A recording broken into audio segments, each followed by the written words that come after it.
Vamos entrar ao vivo. Já estamos ao vivo na América FM e agora já estamos na Ocidental ao vivo. Estamos também no gravado. Estamos também em voz. Já ao vivo agora. Em voz. Já estamos ao vivo. Então vamos iniciar o nosso trabalho. Senhoras e senhores, muito boa tarde, é um prazer, o programa que teve um pequeno atraso é o programa dos Oficiais de Justiça, toda terça-feira, Sindicato dos Oficiais de Justiça do Estado da Bahia, toda terça-feira, 15 horas. Hoje, devido a um problema aqui no estúdio, tivemos um atraso aí, mas já estamos já ao vivo, transmitindo para o senhor e para a senhora. E estamos aqui com o nosso querido amigo, que nos honra com a sua presença, o doutor Joaquim Walter, esse ícone, junto com o nosso amigo doutor Tiago, né? Tiago Freitas, também um baluarte aí da advocacia. E do lado deles está o nosso presidente do Sindicato dos Oficiais de Justiça da Bahia. E daqui a pouquinho vamos estar com a palavra com o doutor Flávio Daltro, doutora Alana, que está também conosco, e a doutora Tailine, que está conosco aqui também, nos abrilhantando aí essa fenomenal transmissão ao vivo. Meus amigos, muito boa tarde, estamos aqui. Doutor Joaquim Walter, muito boa tarde, faça suas apresentações e vai passando aí, doutor Tiago e Thailson, e para os restantes dos advogados, que essa mesa hoje está recheada num debate aí maravilhoso sobre as questões que envolvem o Sindicato dos Oficiais de Justiça, como juros bancários, contrato bancário, consignado. E nosso doutor Tiago vai falar também sobre a questão do porte de armas, o decreto do presidente. Doutor Flávio vai se coadunar nesse debate, doutora Alana e doutora Tailine. E também sobre essa questão muito importante, são 3 tópicos: o racismo institucional. O policial já tem no inconsciente esse racismo, o oficial tem o racismo, a gente tem no inconsciente, não é que a gente seja consciente disso, às vezes é inconsciente, né? É muito importante a gente debater esses assuntos para a sociedade. Doutor Joaquim Walter, muito nos honra estar aqui conosco. Bom, boa tarde a todos, é um prazer estar aqui participando do programa e vamos nos colocar à disposição para esclarecer todas as dúvidas pertinentes aos juros bancários, principalmente em relação à categoria dos oficiais de justiça, né? Temos a honra aqui de sermos convidados do nosso presidente, né, o doutor Thailson, e conto com a participação também do público para que encaminhe as perguntas e tudo, e vamos tentar esclarecer aqui da melhor forma possível, de uma linguagem bem clara, bem objetiva. Até já tem uma pergunta aqui, antes logo de começar, não sei se é oficial de justiça, mas pode ser servidor da justiça também, sobre a questão que passou os 30% do consignado. Ele está beirando 50% de empréstimo. Tem como sobreviver, né, uma pessoa dessa? Não, tem. E os bancos extrapolando, isso aí vai ser uma pergunta, tem aqui, já chegou uma pergunta aqui, a pessoa já está apavorada sobre essas questões, que como é que a pessoa, né, e como o Código de Defesa do Consumidor ampara. Mas vamos lá, meu amigo Tiago. Doutor Tiago Freitas, uma autoridade, professor universitário, um baluarte aí que tem nos dado sempre a honra. Doutor Joaquim, esse programa, pelo andar da carruagem, não vai esgotar o assunto. Vamos precisar de Vossa Excelência volte, e doutor Tiago também, a casa é nossa. Claro, nós estamos à disposição e vamos voltar quantas vezes for necessário para esclarecer todas as dúvidas aqui. Com certeza. Pertinentes ao assunto. Beleza. Bom, mais uma vez é um prazer enorme estar aqui com vocês, né, podendo dialogar um pouco sobre esses temas tão sensíveis à nossa frágil, infelizmente ainda jovem democracia. Vai ser muito interessante podermos dialogar aqui mais uma vez um pouco sobre a questão do acesso ao porte de arma de fogo, né, e sobre o racismo institucional. Então eu quero mais uma vez reiterar aqui minha alegria e minha satisfação de poder estar com os colegas aqui, o Dr. Thailson, presidente dos Oficiais de Justiça do Estado da Bahia, presidente da Associação de Oficiais de Justiça, Dr. Flávio, Dr. Joaquim, Dr. Martinez, os colegas advogadas, doutora Tailine e doutora doutora Alana, tinha anotado aqui pelo... É um prazer enorme e, enfim, espero poder também esclarecer todas as eventuais dúvidas que venham a surgir dos ouvintes. Perfeito. Agora vamos passar para o nosso querido Itaílson, que é o nosso presidente do Sindicato dos Oficiais de Justiça do Estado da Bahia. Boa tarde a todos. Muito obrigado pela presença de todos. Esse assunto que o senhor vai abordar, eu considero de extrema importância. Eu estou extremamente preocupado com os colegas. Esse canal aqui de comunicação ele surgiu por causa dos problemas psicológicos dos colegas. E a gente sabe muito bem que a parte financeira acaba influenciando a parte psicológica. Os outros assuntos, os outros temas, a gente até já abordou nos programas passados. E a gente achava que o decreto ia cair antes desse programa de hoje. Ele ainda está em pé aí, ainda está em pé. E com relação a esse outro tema que é do racismo institucional, eu acho que é outro assunto de extrema importância e que a gente sofre no dia a dia na rua. E muitas vezes, como o Martinez falou, a gente nem percebe que a gente pratica. Não só é vítima, muitas vezes a gente pratica. Então, que dê início ao debate. Qual será o assunto principal, o primeiro assunto, Martinez? Você comanda aí, Itaílson, você é o nosso presidente. Então vamos... Vou passar para o Dr. Flávio aqui para dar também a apresentação dele. Estou filmando ele aqui agora. O Dr. Flávio hoje parece que deixou a cadeira dele ali, mas ele vai voltar. Né? Não é comum. Porque hoje em dia o pessoal não quer deixar a cadeira não, viu, Dr. Flávio? O pessoal fica pega na cadeira, não quer deixar. Mas o Dr. Flávio ele é desprendido, ele é um estadista. Então ele entrega a cadeira para outro, passa, como os países da Europa, né? Aqui não, aqui se prende na cadeira. Você não quer sair daquela cadeira de jeito nenhum. Daqui não sai, daqui ninguém me tira. Mas diante da sumidade que viria aqui a casa, como o senhor me falou, do doutor Joaquim Walter, eu imaginei que seria um nobre colega dos ídolos dos bancos da Faculdade Católica do Salvador. Então, diante disso, nada mais do que ceder essa cadeira, porque sei que ali trata-se de um cabedal de conhecimento jurídico que com certeza vai abrilhantar a nossa tarde. Com certeza, com certeza. Com certeza. Então é muito importante, logicamente que essas tardes de terça-feira têm sido interessantes e divertidas e ao mesmo tempo que traz questões relevantes, né, da nossa sociedade. Hoje traremos temas, né, relacionados a juros, que é importante, diante de uma inflação galopante, de uma crise financeira muito forte, onde o endividamento e os juros têm assustado. Ao mesmo tempo, em contraponto, vem outro tema de relevância social, que é o racismo institucional, que a gente não poderia também ser um tema que nós não poderíamos deixar de enfrentar. Então eu acho que a tarde promete, e eu peço a todos que fiquem ligadinhos aí onde estiverem ouvindo o nosso programa. E depois tem o gravado, vai para Facebook, YouTube, uma série de coisas.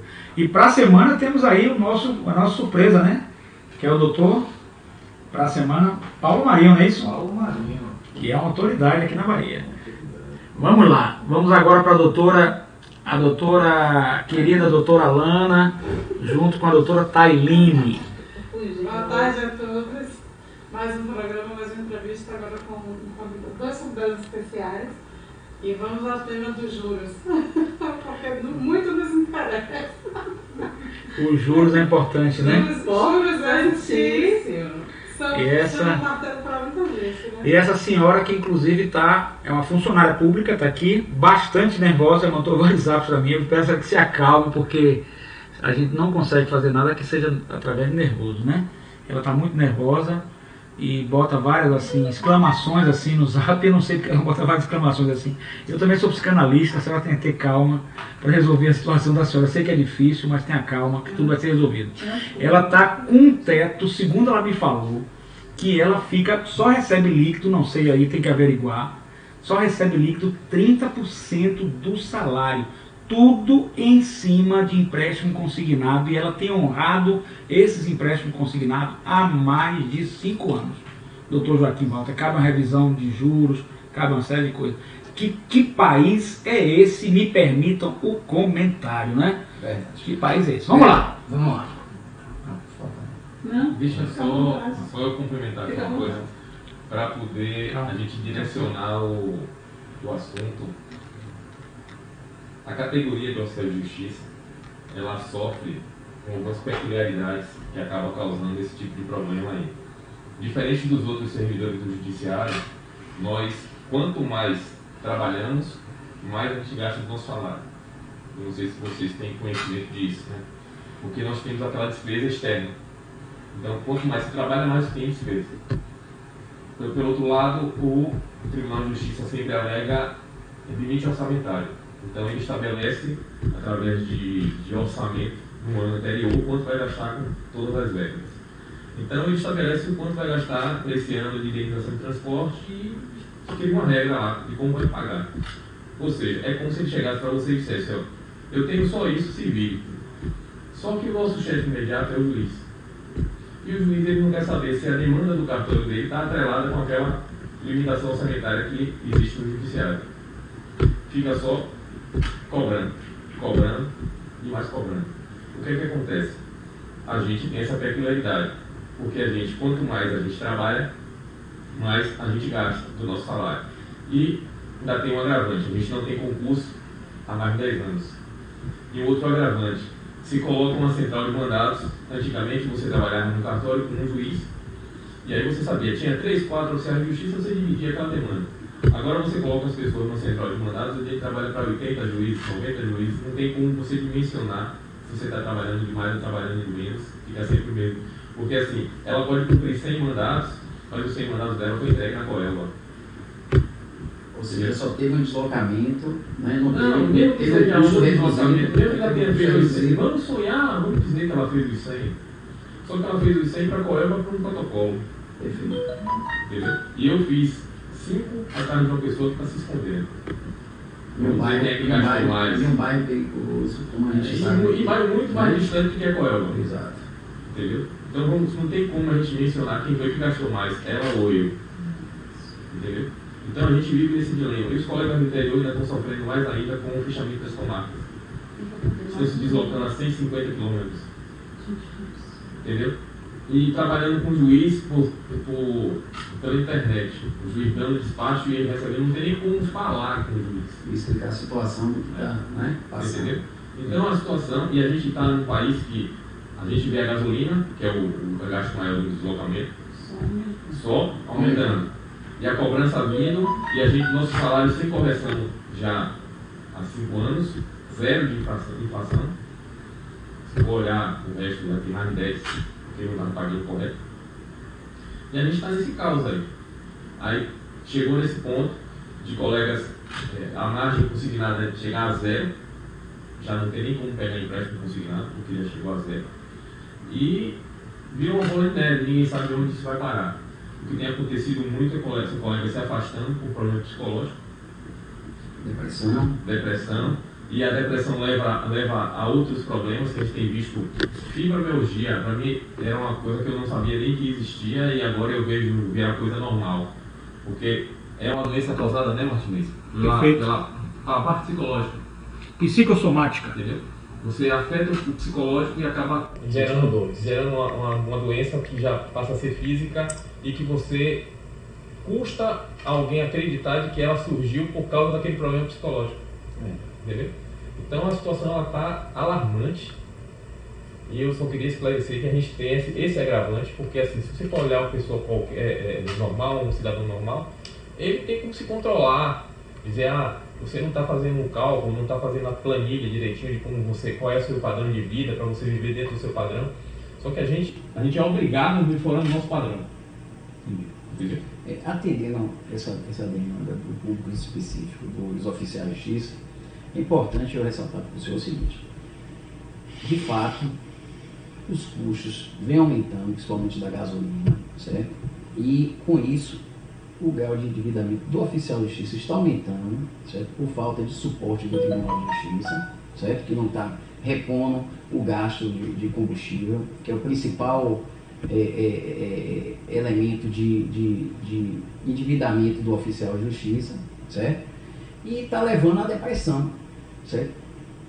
Porque o oficial de justiça, no momento que ele passa a ter aquele gasto por estar sofrendo a pressão do juiz de cumprir determinada meta de quantidade de mandados, ele passa o quê? A investir mais na gasolina, certo? Aumentando o gasto dele, seja do limite do cheque especial, seja do uso do cartão de crédito, que são os juros mais altos que tem do mercado, certo? Ele começa a gerar um endividamento, às vezes até sem perceber, porque ele está contando com aquela reposição daquele custo do deslocamento, só que aí ele utiliza o cheque especial, utiliza o cartão de crédito para poder pagar a gasolina e trabalhar de forma honesta, de forma própria, mas não está recebendo o ressarcimento dessas despesas. Então, por conta disso aí, a gente verifica na categoria que existe realmente um endividamento muito grande e ultrapassando, inclusive, a margem dos 30%, que é a margem prevista em lei, certo? Como limite máximo que não vai comprometer as necessidades básicas do cidadão, né? Essas instituições, muitas burlam, criam sistemas de mecanismos para gerar novos contratos de empréstimo, seja utilizando um contrato de empréstimo simulando com o uso do cartão de crédito, que é um juros maior ainda, certo? Onde a gente verificou aqui alguns bancos aqui de Salvador, certo? Aqui da Bahia, estão utilizando o seguinte expediente: oferece um empréstimo, mas na verdade ele gera um contrato de cartão de crédito, que os juros é maior do que o contrato de empréstimo consignado. E a gente sabe que os funcionários públicos estão em uma categoria econômica que é um empréstimo seguro, porque ele tem um contra-cheque para poder debitar essa remuneração do capital que o banco ou a instituição financeira exige, em contrapartida do fornecimento do empréstimo. Só que aí o que acontece? Os bancos não observam as taxas médias de juros, certo? Que são previstas pelo Banco Central, oferecem contratos de empréstimos, certo? Com juros exorbitantes. O servidor não tem condições de honrar com os compromissos, aí ele vai, pede um novo empréstimo para tentar saldar o antigo, aí começa a bola de neve. E aí chega um momento que fica impagável. Isso tudo vai fazer o quê? Vai comprometer a saúde do servidor, porque ele vai chegar em casa e vai falar: eu não estou conseguindo pagar mais o empréstimo, não consigo. Eu vou pegar um outro empréstimo, aí chega lá, a margem ultrapassa. E aí existem as associações que acabam, né, oferecendo novos empréstimos, e aí ultrapassam a cota dos 30%, certo? Ultrapassam as cotas dos 30% que é prevista para os bancos, e aí o servidor fica numa situação que ele não tem condições de mais suportar o pagamento. E aí compromete as necessidades básicas dele, porque ele não tem mais recursos para poder honrar os compromissos. E aí começa a depressão, começa situações de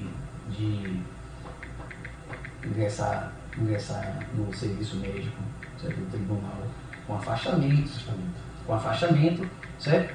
E a entidade, o nosso sindicato, realmente tem que chamar a atenção, certo? Do Tribunal de Justiça, tem que chamar a atenção dos demais oficiais de justiça para poder buscar salvaguardar, certo, os interesses da categoria, né?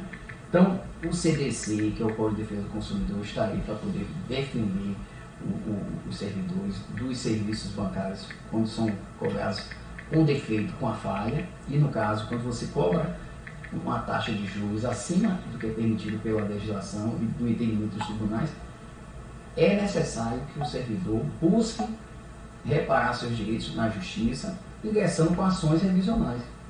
revisionais de juros, certo? Buscando revisar todos esses contratos de empréstimos que ele adquiriu, certo?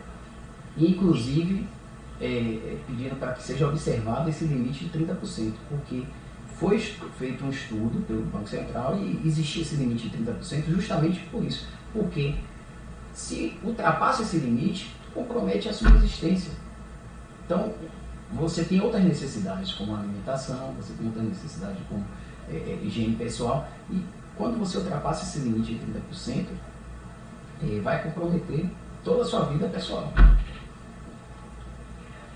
Então, de antemão, eu digo para o público que está nos assistindo, certo, que vocês precisam separar todos esses contratos de empréstimos, certo? Buscar serviços, certo? Públicos. Inclusive, eu posso passar depois a palavra para o Dr. Dalton e tudo, que ele pode passar o endereço. Existe o serviço público do CODECON, que é um órgão, certo? Municipal, certo? Que elabora os cálculos dos juros para verificar se está sendo observada essa taxa média de mercado, tá certo? Para que o associado, certo? O oficial de justiça, como os demais servidores, busquem verificar se existe uma ilegalidade, uma cobrança abusiva de juros ou não nesses contratos. Existindo uma cobrança de juros acima da taxa média de mercado, que é prevista pelo Banco Central para cada operação, certo? Seja cheque especial, cartão de crédito, empréstimo consignado, existe uma taxa de juros que é prevista no Banco Central. Se o banco X ele cobra uma taxa acima da taxa média do Banco Central, existe sim uma possibilidade grande de você buscar uma reparação no judiciário, revisar esse contrato, reduzir essa dívida. Muitas vezes essa dívida você está sendo cobrado em um valor acima do que é realmente contratado, do que é exigido, e você tem direito inclusive a receber de volta o que você pagou indevidamente. Então tem que ser feito esse cálculo, certo? No CODECON, que é um órgão que não cobra nenhuma taxa para que seja elaborado esse cálculo, é totalmente gratuito, então o servidor não vai ter esse custo de calculista, de perito, quando é cobrado em alguns outros escritórios de contabilidade. Existe uma taxa que o contador cobra de um salário mínimo, R$500, aí vai depender do profissional e do gabarito do profissional. Mas no CODECON, o associado não vai ter nenhuma despesa, vai verificar se o contrato está realmente sendo legal, ou seja, está cobrando a taxa dentro da média prevista pelo Banco Central. E caso não esteja, ele procura um profissional para ingressar com a ação, certo? De revisão de juros. Ele vai encontrar o valor em controvérsia, que é o valor que realmente ele deve, certo? Encontrando esse valor, e a gente pode dar um exemplo aqui, vamos dizer que a dívida seja de R$1.000, uma prestação de R$100. No momento que é feito esse recálculo, verifica-se que o valor da prestação seja de 50. Então ele vai pedir para depositar judicialmente o valor correto, incontroverso, de R$50 mensalmente, e aguardar o julgamento do processo. Certo? Verificado ao final que ele pagou em excesso, ele vai receber de volta esse valor que está em excesso e a dívida dele vai estar quitada. Isso tudo, gente, depende de uma tutela judicial, depende do provimento do juiz, certo? Confirmando o pedido de revisão judicial, e com base nisso ele vai estar reparando os seus direitos, né?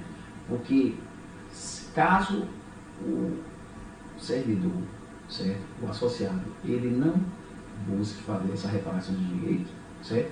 O banco vai cobrar o valor que ele tem de devido, você vai pagar a dívida, você vai chegar um momento que você vai ficar na imprensa aqui, vai ser insuportável. Então, temos de buscar reparar esses direitos, certo? Postular na justiça a revisão do contrato e revisar o contrato, certo? Então, além disso aí, a gente tem exemplos clássicos de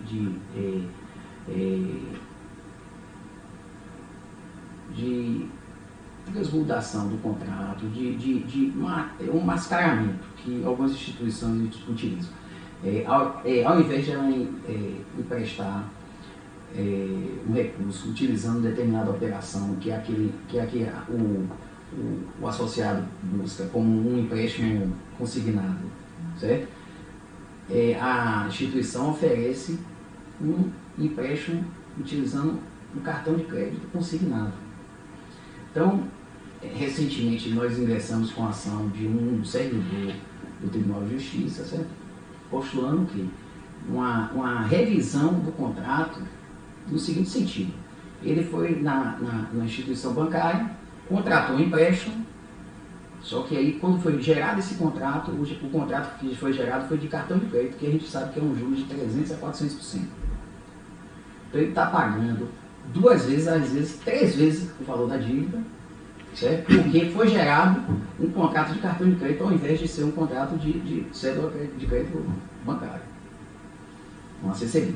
Então, isso aí tudo a gente tem que fazer o quê? Ingressar com ação judicial para que você busque a modificação do contrato, o juiz passe a exigir que a taxa de juros seja cobrada de acordo com a operação que foi contratada pelo cliente. Então a gente vai, ingressa com ação pedindo para modificar o contrato de cartão de crédito para cheque especial, para cédula de crédito, que é um juros menor, e consequentemente apura o valor de juros que a instituição financeira cobrou a maior e busca o ressarcimento. Feito. Doutor Joaquim Walter, sabe as palavras aí, um advogado que já milita na área há muito tempo, estudioso, especialista. Doutor Tiago, quer dar uma palavrinha sobre esse assunto ou quer falar também do seu? Conduz aí. Esse assunto eu acho bem interessante, né? É um tema... Do Tiago Freitas também, professor universitário, advogado militante, amigo e irmão nosso também aí. Pois é, então esse tema é um tema muito interessante, é um tema que está inclusive na pauta dos direitos humanos, porque diz respeito à questão do superendividamento, né?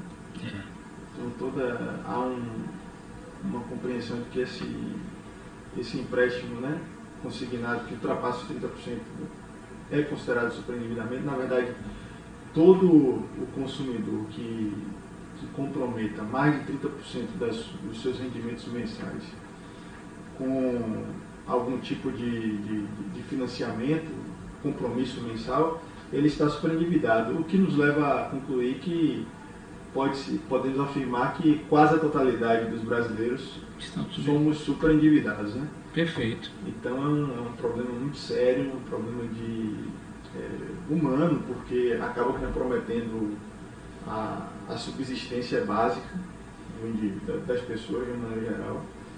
E nesse sentido eu acho bem a calhar o doutor Joaquim aqui hoje, tratando dessa temática, esclarecendo também essas suas atuações também mais pontuais. Eu achei muito apropriado, né? E a gente todos nós acabamos envolvidos na temática de direitos humanos, apesar de estarmos falando de questões bancárias, mas não saímos, né, da pauta dos direitos humanos, o direito do consumidor, o direito de terceira dimensão, como a gente chama, né,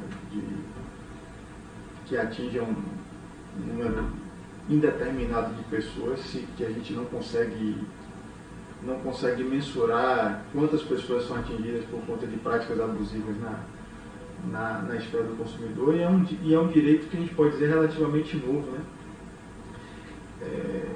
Disse que o direito do consumidor nasce na década de 60, quando o presidente dos Estados Unidos, John Kennedy, pela primeira vez afirma que todos somos consumidores, né? E aí começa toda a ideia de que, na verdade, não há quem não seja consumidor. Verdade. Na face da terra.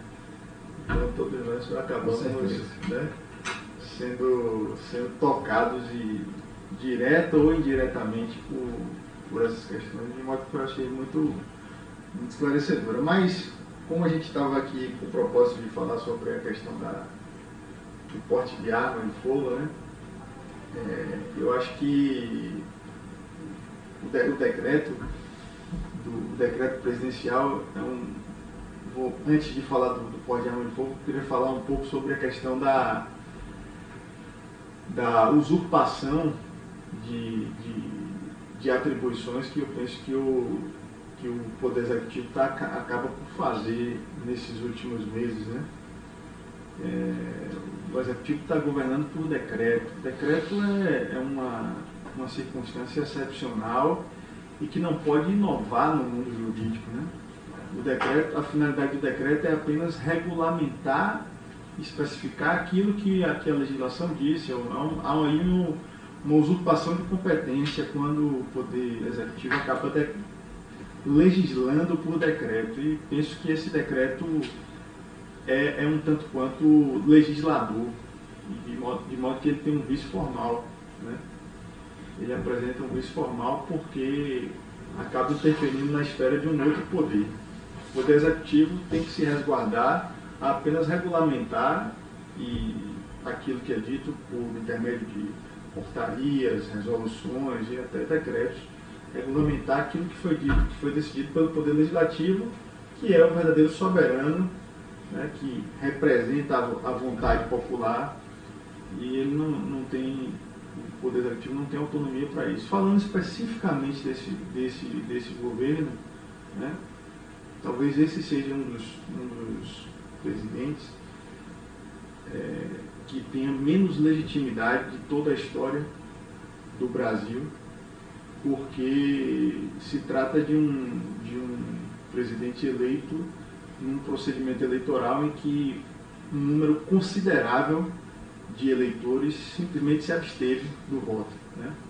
Então o número de abstenções nesse último pleito eleitoral foi altíssimo, o mais alto de todos os processos eleitorais já existentes. E aí cresce ainda mais a ilegitimidade de decisões tomadas via decreto, né? Um outro aspecto que eu penso ser fundamental a ser considerado é que o decreto acaba por fomentar uma cultura do armamento, né? Me deparei com uma citação brilhante de Malala, aquela jovem que foi vencedora do Prêmio Nobel da Paz, que sempre encampa a bandeira da educação, e ela disse assim: olha, se nós armarmos a população, se nós armarmos o povo, nós matamos os terroristas, mas se nós educarmos as pessoas, nós matamos o terrorismo, né? Então, o caminho para se resolver o problema da violência não é o armamento, né? Como disse o velho e sábio Raul Seixas, né?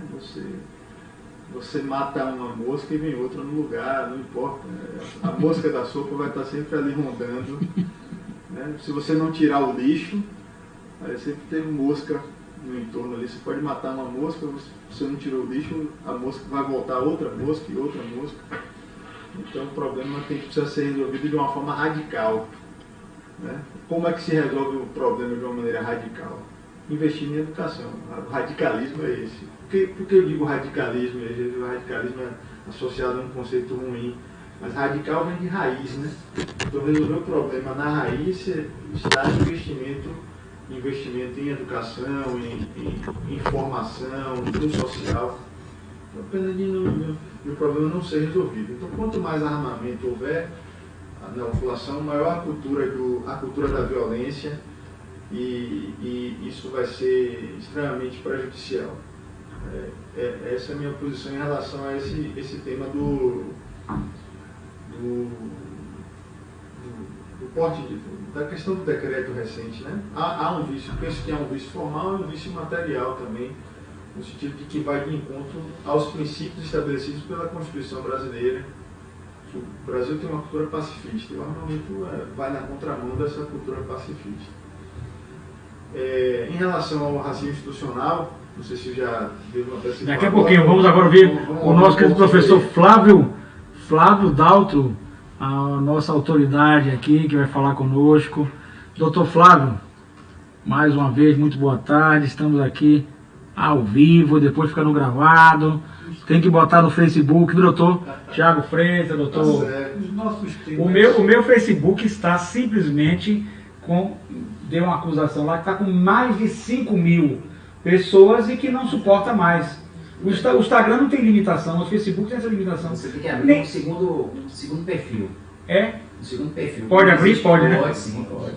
Abre o segundo perfil. Abrir o segundo perfil. Mas também você trazendo esses temas que estão em ebulição. O pessoal está. Todo mundo. E o pior é que meu público cativo. O Meu público cativo do Facebook é terrível. Eles assistem mesmo, a gente bota o programa. E eu fico feliz porque eles estão realmente. O povo está assistindo, está curtindo. Bota o joinha, gosta muito do doutor Flávio. E falou que é realmente uma autoridade, é o que eu tenho falado aí, Thailton. Então vamos lá. Já estão falando aqui bem do doutor Joaquim Walter, doutor Tiago. Eu fico feliz, né? Que a gente está fazendo um sucesso. Também está ao vivo no YouTube em 3 canais nossos. Está ao vivo em 2 web TVs e está ao vivo em 2 rádios. Então nós estamos atingindo. Tem gente de Jiquié mandando zap pra gente aqui. E a moça continua mandando zap para mim, perguntando o que é que ela faz, ela não entendeu ainda. Mas o doutor Joaquim vai dar a explicação. Ela tem que ir para o Codecon, não é isso? Vamos repetir aqui, porque ela está mandando zap aqui de novo para mim. O que é que ela faz? Que vai entregar todos os papéis para mim. Não adianta entregar todos os papéis para mim, é louca, não pode ser. Minha senhora, tenha calma, pelo amor de Jesus Cristo. Tenha fé em Deus, porque Deus é maior do que tudo. Então, falando sério com a senhora aqui, está ao vivo no ar. A senhora, desde o programa passado, está mandando, eu fico muito feliz com a sua audiência, fico muito feliz, mas tenha calma. Então, estou lhe respondendo com calma. E vou te mandar a cópia disso aí. Primeiro passo é fazer os cálculos, né, doutor Joaquim? Exatamente, fazer os cálculos no Codecon. Certo? No Codecon. No Codecon. Onde é que fica esse Codecon? Está perguntando. Fica Praça da Sé. Praça da Sé, na Praça da Sé. Vai procurar. É gratuito lá. Gratuito, certo? Vai levar. Leva todos os papéis, todas as vidas, ele faz um cálculo. Vai fazer um cálculo e vai verificar a taxa de juros que está sendo cobrada da instituição financeira. O cara já pagou, o que não pagou. Exatamente. Se está errado, se não está. Vai pegar uma cópia do contra-cheque dela para poder verificar também a margem que está sendo descontada, certo? Para verificar se existe um excesso, certo? Ao percentual de 30%, certo? E ingressar com a ação judicial buscando a revisão da taxa de juros e também a limitação Dos 30%. Dos 30%, certo? O Código de Defesa do Consumidor protege, certo? A consumidora de serviço bancário, certo? Então ela tem que buscar a reparação dos direitos dela. Muito boa informação, acho que satisfaz ela. Primeiro passo agora é o Codecon, depois das informações do Codecon, procura um advogado de sua confiança. Eu, inclusive, falava hoje, ao passar aqui por perto, eu falava de João Vaz. Gosto muito dele, falava com ele, dei um abraço nele e procure aí nos Barris, o General Abatuno, no 76, lá é um amigo que eu estou indicando, Dr. João Vaz, é uma autoridade, conhece a matéria e pode ajudar a gente, pode ajudar a senhora trazendo aqui para cá o seu problema. E aqui vai ter o programa Pergunte ao Advogado a partir de semana, 17 horas. A senhora pode vir na rádio, Dr. João Vaz nos ajuda orientando a senhora, a gente, ou outro advogado de sua confiança, ou a Defensoria Pública, como a senhora quiser, ele não faz, quer lhe servir, quer lhe ajudar. E eu realmente peço desculpas à senhora, que eu sei realmente o que a senhora está passando. A gente perde a cabeça, a pessoa fica desnorteada. Tem como você ficar recebendo 30% do que você recebe, né? Entendeu? É complicado, isso é muito... A pessoa perde a cabeça, perde seu orçamento, perde seu chão, fica cada vez mais endividada e dessa água não beberei, a gente não pode dizer. Todos nós podemos passar isso num país desse que nós estamos vivendo. Então a situação de fazer uma análise, fazer uma terapia, se acalmar, aceitar e lutar para reverter e, se Deus quiser, se apegar com Deus. Porque aqui nós vamos mandar um abraço também à Igreja Mundo de Deus, com o nosso bispo José Carlos. Sem Deus não dá nada, mas se a senhora se apegar com Deus, tiver fé, com bons advogados, e com o Codecon aí, que eu mando um abraço aí, o pessoal que quiser fazer uma entrevista aqui, tá às ordens, com certeza resolve. Vamos trazer ela para cá, viu? Doutor Flávio Dalto, tome seu espaço.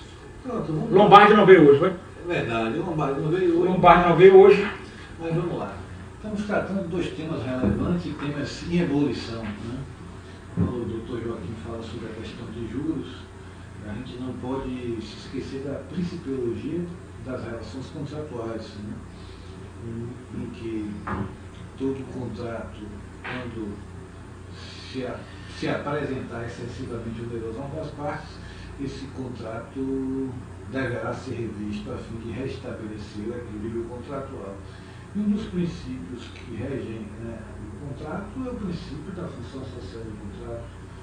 contrato ele não tem só uma função. Não é, o contrato, nós não podemos dizer que o contrato seja somente uma operação econômica, mas o contrato reza de princípios norteadores, no sentido de assegurar aquele ou aqueles que fazem parte o mínimo de dignidade, em especial quando se trata de relação de consumo e contratos bancários, que são contratos de adesão, onde a manifestação, na verdade, não há nem uma manifestação, mas uma adesão da vontade do consumidor ao contrato. Daí porque da importância de que aquelas cláusulas que imponham obrigações excessivas ao consumidor, elas possam ser revistas no sentido de reequilibrar a ordem contratual. Os juros atualmente têm sido realmente exorbitantes e têm causado a apreensão dessas relações contratuais, e as pessoas têm que observar muito, na verdade. A gente pode sempre a questão da educação. Em umas 2 semanas atrás, nós falamos da questão da educação financeira, né? Nós precisamos nos educarmos financeiramente a fim de que evitemos esses endividamentos. Mas esses contratos, quando impor obrigações excessivas, é necessário que seja levado ao judiciário a fim de restabelecer o equilíbrio e seja posto o consumidor não em uma condição desfavorável, mas sim de que haja uma certa equivalência de prestação e contraprestação. Porque os juros nada mais é do que o aluguel do dinheiro, né? Para que você pague o aluguel desse dinheiro, tem que ser algo que seja passível de cumprimento, de adimplemento da obrigação, não há algo que torne inviável o cumprimento da obrigação. Então, sob essa perspectiva, as palavras foram muito sábias do nosso amigo doutor especialista aqui em juros bancários, doutor Joaquim Walter, e com as tiradas de direitos humanos bem trazidas pelo nosso professor Tiago Freitas, que humanizou imediatamente a coisa para entender que o homem é o centro de tudo, né? É sobre ele que orbita todas essas relações, e que nós não podemos fazer também essas interpretações se não for sobre uma hermenêutica constitucional pautada no princípio da dignidade da pessoa humana. Então, se você estabelece no consignado, onde supera as forças ou as economias em mais de 30% dos rendimentos do trabalhador, do servidor, logicamente que você coloca ele uma condição de muito maior vulnerabilidade. E isso realmente tem que ter a intervenção do Estado juiz para assegurar ao cidadão, ao consumidor, uma condição de que ele possa viver, mas sim viver com dignidade. E a questão do decreto do armamento, eu já pus minha posição aqui em sentido contrário, sou terminantemente contra a liberação, o uso e porte de arma pelo cidadão comum. Eu acho que a gente tem que... O problema da violência é muito mais, tem que ser muito mais a você armar a população. Isso perpassa por outras questões sociais muito mais complexas e que dependem de estudos muito mais aprofundados. E aí ficam as minhas considerações diante de temáticas tão relevantes, logicamente, e a gente tenta aqui dar um olhar de cada um para ver o que a gente pode produzir de conhecimento.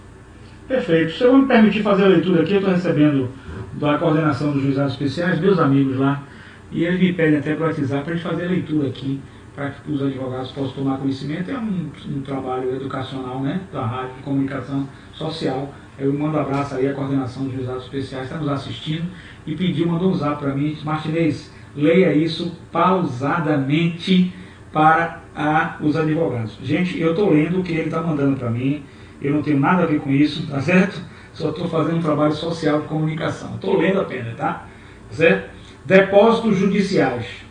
21/5/2019.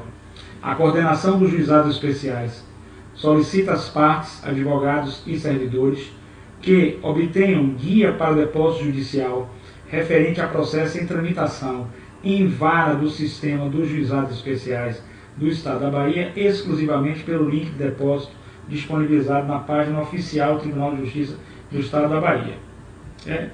Como ele está falando, mandando zap para mim, eu não posso dizer que esse zap, será que esse zap é fake news? Não, é ele mesmo, né? Preciso ligar lá pro pessoal, não, né? Meus amigos, eu acho que não é fake news, não, é verdade. Bom, Tribunal de Justiça da Bahia, independente da implantação do alvará eletrônico nas comarcas, pois, através desse link, o depósito fica devidamente associado ao processo judicial, facilitando as futuras expedições dos alvarás. Observação: a emissão avulsa antiga, direto pelo site do Banco do Brasil, não poderá ser mais utilizada. Certo?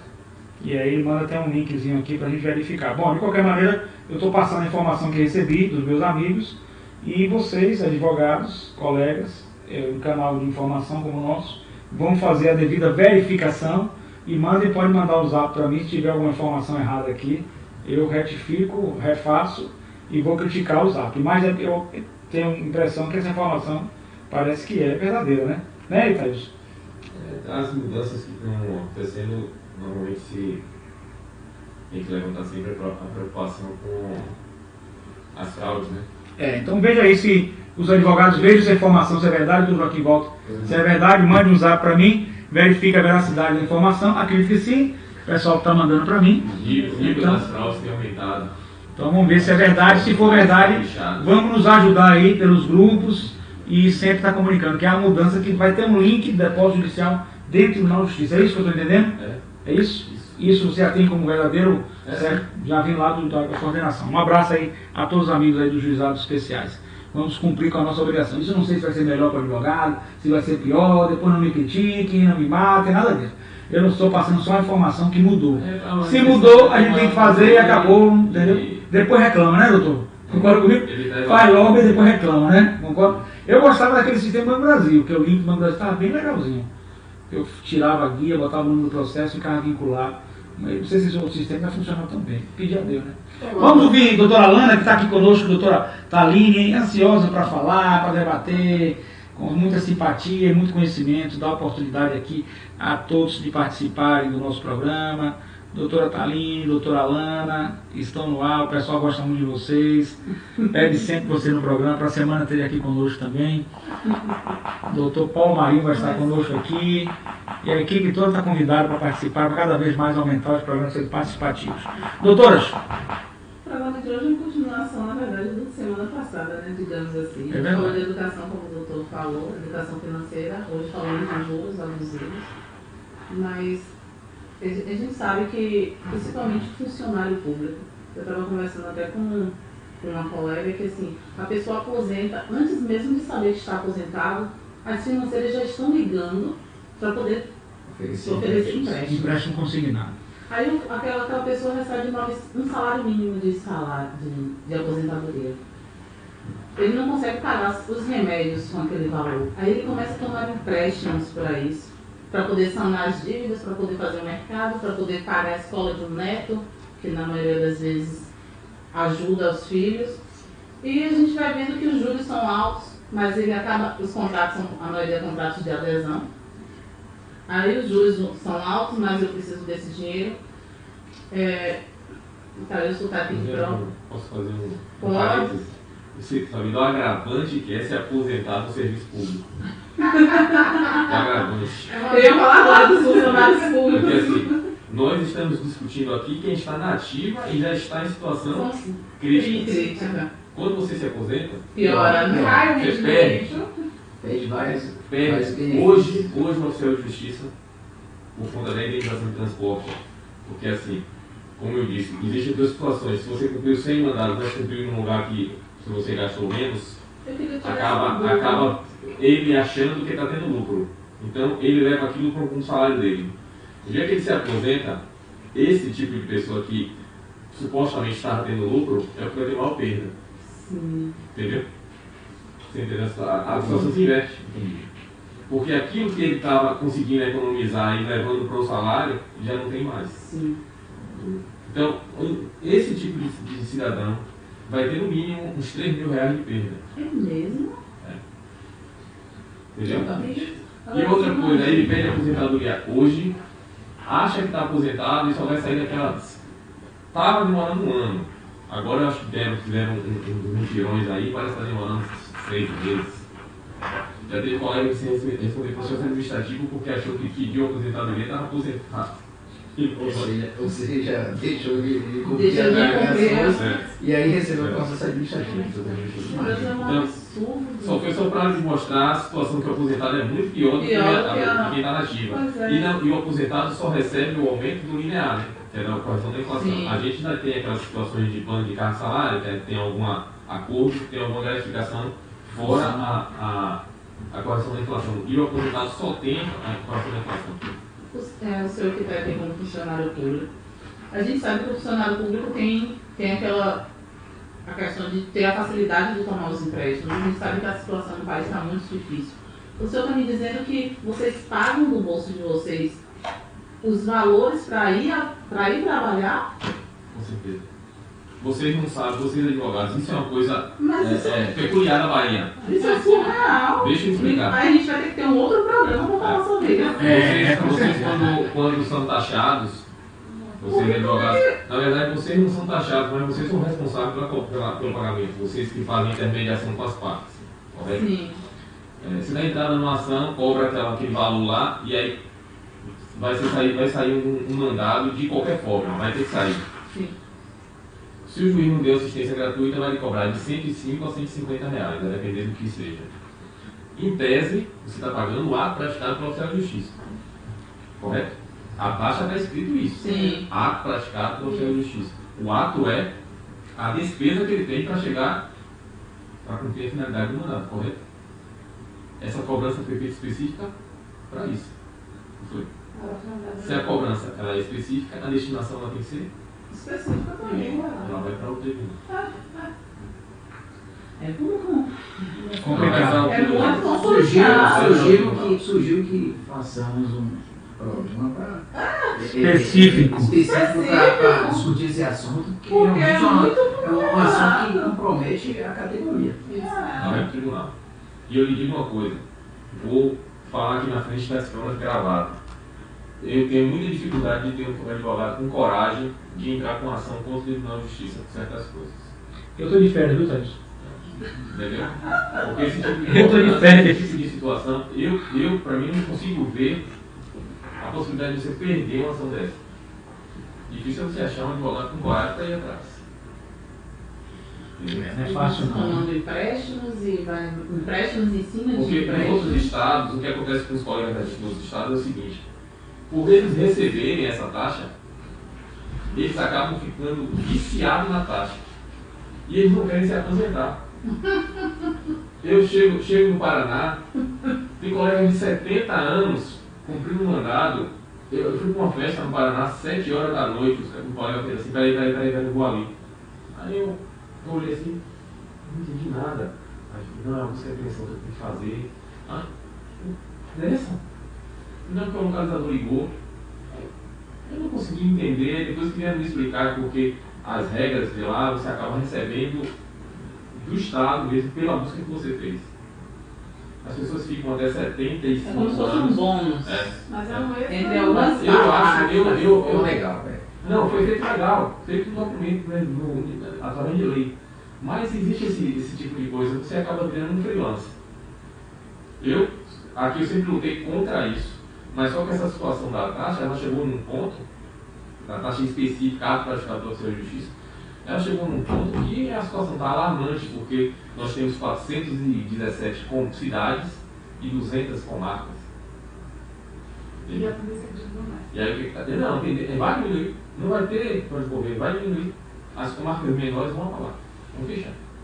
E aí o que acontece? O cidadão é cobrado R$150 para que se faça uma penhora Acreditando que é para essa destinação que ele está pagando realmente. e recebe um mandado dizendo que não teve condição de cumprir. Sendo que R$150 ia satisfazer. Mas ele recebe através de uma tabela que dá em média de R$17 por mandado. Como se o mandado fosse assim: eu fui lá, pronto, já está resolvido. Né? Na verdade, a gente vai apenas com o nome e o endereço para lá colher informações daquela pessoa, saber que dia está, que horário está, Ou seja, no mínimo você vai ter que fazer mais outra. A não ser que você tenha muita sorte de encontrar na primeira. A não ser que seja ações contra empresas ou alguma coisa assim, você vai acabar procurando representantes. Sim. Mas se for para a população, para o povo em geral, você vai lá para colher informações. E aí a gente vive nesse dilema. Então, essas informações que me foram passadas aqui, eu achei uma maravilha. Eu, juro, eu não tinha conhecimento. Entendeu? Eu não tinha conhecimento dessas informações que foram passadas aqui. Então, eu acho que isso foi muito útil para os colegas, porque, principalmente para os aposentados. Por incrível que pareça, em 2008 foi feito um plano de cargo salário. Então, só uma interrupçãozinha rápida, o Dr. João Vaz acaba de nos ligar, está assistindo o programa e diz que qualquer orientação, ele está às ordens na rua General Labatuna, no 76, o escritório dele, é próximo aqui da rádio, e se colocou à disposição. Que gentileza, é tranquilo para receber a pessoa, para ajudar, para orientar, até mesmo se a pessoa depois não quiser, vai para a Defensoria Pública. E aí um grande abraço eu mando ao Dr. João Vaz, é uma pessoa maravilhosa, nos ligando, assistindo, né, doutor Flávio? E sempre se colocando à disposição pelo lado social. Fantástico esse entendimento, essa gentileza do doutor João Vaz. Muito obrigado, doutor João Vaz, pode continuar, está à disposição dos oficiais de justiça aí no escritório dele, para servir, para ajudar, e se for o caso, a pessoa quiser optar por outro advogado, Defensoria Pública, fica à vontade. Mas o nosso programa tem essa forma de auxílio, né, doutor Joaquim? Doutor Joaquim também já está sendo convocado também para ajudar o programa, divulgar e ajudar. Né? Não precisa ser convidado, porque a casa é sua. Isso. Então você não é convidado mais, né, doutor Flávio? E aqui eu me sinto honrado de estar participando dessa discussão, certo? Com o nosso amigo, com os ilustres advogados aí, renomados, doutor Fábio, doutor Tiago, né? Doutora Alana, doutora Taline, né? Então, o objetivo é justamente esse, é prestar as informações que sejam úteis, certo? Às pessoas, Perfeito. Porque o conhecimento, né, é tudo. Então, se você tem uma boa orientação, se você tem um conhecimento de onde você buscar os seus direitos, você vai ter certeza de que vai reparar essa desigualdade, essa excessiva onerosidade dos contratos, né, doutor Fábio? Que o doutor Fábio, inclusive, mencionou que existe realmente os princípios da boa-fé, da equidade, certo? Onde, quando há uma situação de excessiva onerosidade nos contratos, o cidadão deve buscar a reparação dos seus direitos. Certeza. Inclusive, doutor Joaquim, eu estava vendo aqui no Zap, não sei se o senhor recebeu também, conhecimento é tudo. E embaixo um quadro, a pessoa chegando, doutor Tiago, morta de sede no deserto, e duas placas, água a 5 km à esquerda, e à direita, H2O a 500 metros. E a pessoa indo à esquerda. Eu não sabia que H2O era água. Conhecimento é tudo, né? Então aqui levar o conhecimento. Conhecer o direito é seu direito, cidadão, certo? Aqui eu não faço nenhuma apologia, mas eu fui candidato. E o meu slogan, a minha vinheta foi essa: conhecer o direito é seu direito, cidadão. É muito bonito isso aí. E que uma sociedade melhor, aquela que tem cultura, que tem conhecimento. Esse é um programa cultural, um programa de uma conexão com o conhecimento. Como eu estava falando hoje, os colegas em 2008, nós tivemos um plano de cargos e salários que antes dele, quem era do interior, na cidade menor, recebia salário menor, quem era da cidade maior, salário maior, na capital um outro salário. A gente fez um plano de cargos e salários onde igualou todo mundo. O pessoal do interior foi extremamente beneficiado e até hoje mudou totalmente o padrão de vida. Só que, se você for ver hoje, o maior índice de endividamento é no interior. Por conta de quê? Falta de conhecimento. Falta de conhecimento dessas coisas aqui. O que acontece no interior? Você só tem os bancos. Você chega no banco, o banco faz o que quer. Você não tem quem tomar informação. Entendeu? Então, é o que eu acredito. Claro. Porque não tem quem passe informações. Você vai chegar no banco, você deu qualquer aperto lá, você vai chegar e vai assinar qualquer documento. Sim. Porque você não tem, muitas vezes na cidade tem um banco. Muitas vezes nem banco tem. Não existe uma concorrência entre instituições que ofereçam uma taxa de juros menor e o associado ele não opte pela melhor oferta. Ele não tem escolha. Né? Ele não tem escolha, ele tem que aceitar o que está sendo imposto por aquela instituição. Eu acredito que seja, esse é um dos fatores. Para o interior, o pessoal do interior está muito mais endividado que o pessoal da capital. Porque o custo de vida no interior é bem melhor. Mas esse programa vai estar chegando no interior, vai chegar cada vez mais para levar conhecimento. Isso, levar conhecimento. Essa informação para mim foi fantástica. Agora, é aquela coisa. Vai ter que se ter outro programa para se tirar dúvidas. Vamos estar aqui presentes, né? Porque vai gerar muitas dúvidas. Quando o pessoal vê essas informações, vai gerar muitas dúvidas. Doutor Tiago, está surgindo aqui uma pergunta, dizendo aqui no WhatsApp, um rapaz dizendo que gostou muito da questão do racismo institucional e lembrou o caso da Caixa Econômica Federal, né? Sem fazer nenhum juízo de valor, ali, o que o senhor acha ali? Realmente ele foi reclamar os direitos de um consumidor, porque ele é um correntista do banco, né, doutor Flávio? Como outro qualquer, e um banco público, né? Então deveria ser bem tratado, né? E foi aquela confusão que deu aquela repercussão toda na mídia, filmada, etc, etc. Ali está o racismo institucional? Sem dúvida, né? Porque há um sentimento de menosprezo, né? pelo consumidor negro, porque há no inconsciente coletivo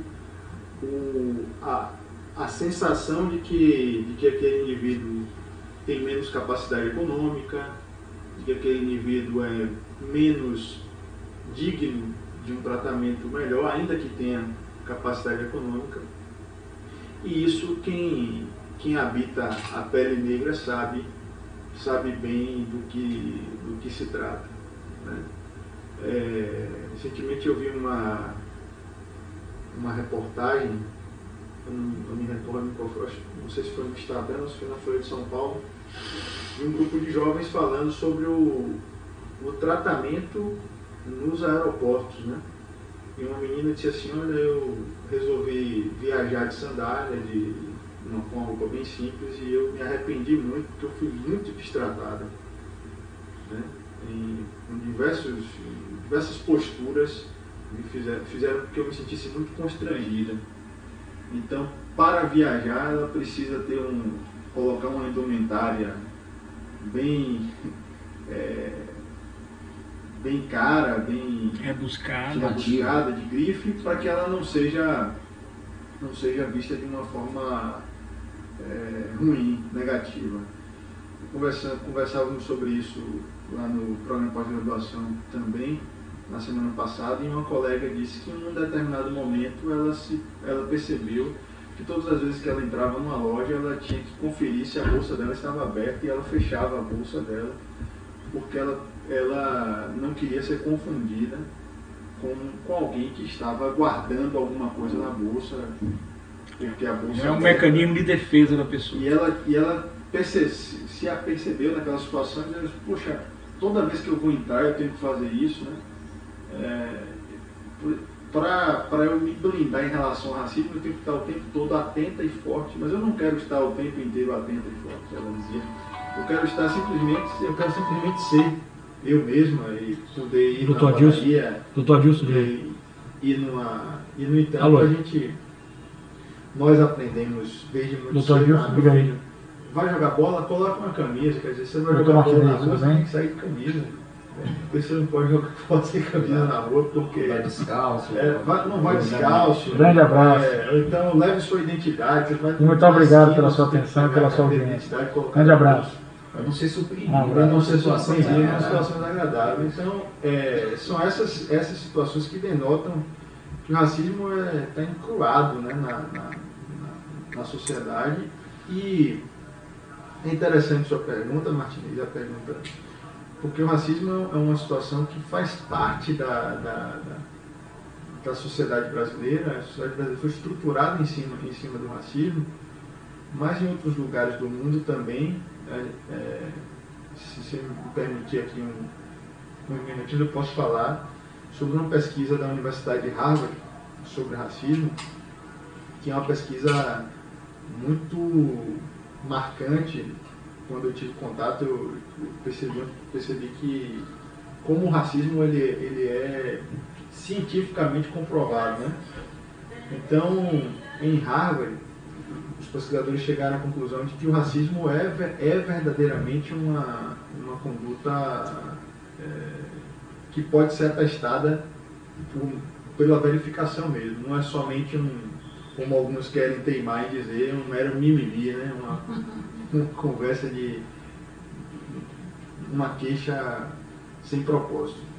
Então, assim, os pesquisadores fizeram um levantamento e destacaram 3 áreas importantes em que o racismo institucional se mostra bastante presente, que é a segurança pública, a saúde e a educação.